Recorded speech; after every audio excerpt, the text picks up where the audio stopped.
When I was sitting next to Frisia and she handed me the rosary, it reminded me immediately of when I was 19 years old.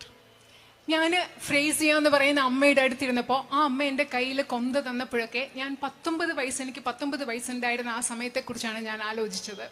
My father had just died, and maybe 6 or 7 months later, Mother Teresa had come to my house to meet my mother. എൻ്റെ അച്ഛൻ മരിച്ച സമയമായിരുന്നു.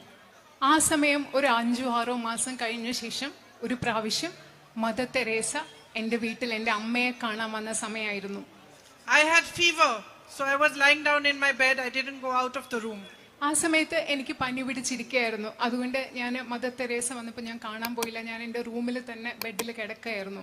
But she asked to see me, and she came into my room and she sat by my bedside and she put her hand on my head.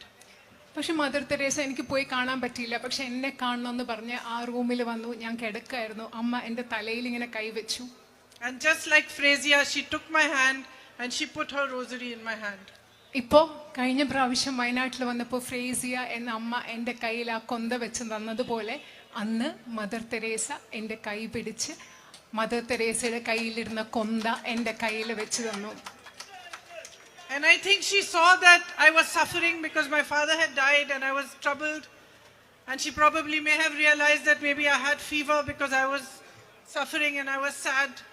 ആ സമയം എൻ്റെ അച്ഛൻ മരിച്ചു കഴിഞ്ഞ സമയമായിരുന്നു. അന്ന് മദർ തെരേസയ്ക്ക് മനസ്സിലായിട്ടുണ്ടാവും ഞാൻ വലിയ ബുദ്ധിമുട്ടിലൂടെ കടന്നു പോവുകയാണ്, ഞാൻ വിഷമിച്ചിരിക്കുകയാണ്, ഞാൻ കഷ്ടപ്പാടിലൂടെ കടന്നു പോവുകയാണ്, അതുകൊണ്ടാണ് എനിക്ക് പനി പിടിച്ചതെന്നൊക്കെ മനസ്സിലാക്കിയിട്ടാവും ഒരു പക്ഷെ ആ കൊന്ത എൻ്റെ കയ്യിൽ വെച്ച് തന്നത്. And she said to me, "You come and work with me." അന്ന് മദർ തെരേസ എന്നോട് പറഞ്ഞു, എന്റെ കൂടെ വന്ന് പ്രവർത്തിക്കുന്നു എന്ന് പറഞ്ഞു. So about 5 or 6 years later, after I got married and I had my own home, I went to work with Mother Teresa's sisters in Delhi. വിവാഹം കഴിഞ്ഞ് 5-6 വർഷങ്ങൾക്ക് ശേഷം എന്റെ വിവാഹം കഴിഞ്ഞ് എനിക്ക് സ്വന്തം കുടുംബമൊക്കെ ആയ ശേഷം മദർ തെരേസയുടെ സിസ്റ്റേഴ്സ് ഓഫ് ചാരിറ്റിയോടൊപ്പം പ്രവർത്തിക്കാൻ വേണ്ടി ഞാൻ ഡൽഹിയിൽ പോയി. So I started, my job was to teach the little children there some English and some Hindi. എന്റെ ആദ്യത്തെ അവിടുത്തെ തൊഴിൽ മദർ തെരേസയുടെ സന്യാസ സമൂഹത്തോട് ചേർന്ന് പ്രവർത്തിക്കുമ്പോൾ അവിടെയുള്ള കൊച്ചു കുട്ടികളെ ഇംഗ്ലീഷ് പഠിപ്പിക്കുക, ഹിന്ദി പഠിക്കുക എന്നൊക്കെയുള്ള ജോലി ചെയ്താണ് ഞാൻ അവിടെ തുടങ്ങിയത്. This is the first time that I'm talking about this in public, but it has a context. ഞാൻ ജീവിതത്തിൽ ആദ്യമായിട്ടാണ് ഒരു പൊതുവേദിയിൽ ഇത്തരം കാര്യങ്ങളെക്കുറിച്ച് ഈ കാര്യങ്ങളൊക്കെ പറയുന്നത്. പക്ഷെ ഇന്ന് നിങ്ങളോട് അത് പറയാൻ ഒരു സാഹചര്യമുണ്ട്. So my job was to teach the children, but on Tuesdays we also cleaned the bathrooms. We washed and mopped the floors. I helped to cook the food sometimes. Sometimes we taught them how to paint. Sometimes we took them for outings.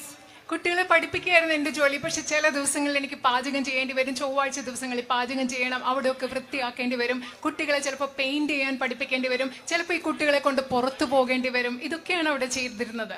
And by working with them, I began to understand their suffering and their pain and what service means.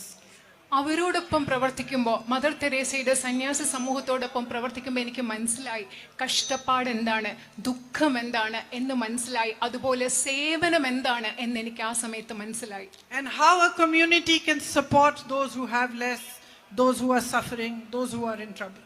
അതുപോലെ അന്ന് എനിക്ക് മനസ്സിലായി എങ്ങനെയാണ് ഒരു സമൂഹത്തിന് ഒരുമിച്ച് ചേർന്ന് നിന്നുകൊണ്ട് കഷ്ടപ്പെടുന്നവരെ, നമ്മളെക്കാൾ കുറച്ചുള്ളവരെ, ബുദ്ധിമുട്ടുള്ളവരെ എങ്ങനെയാണ് സഹായിക്കാൻ പറ്റുക.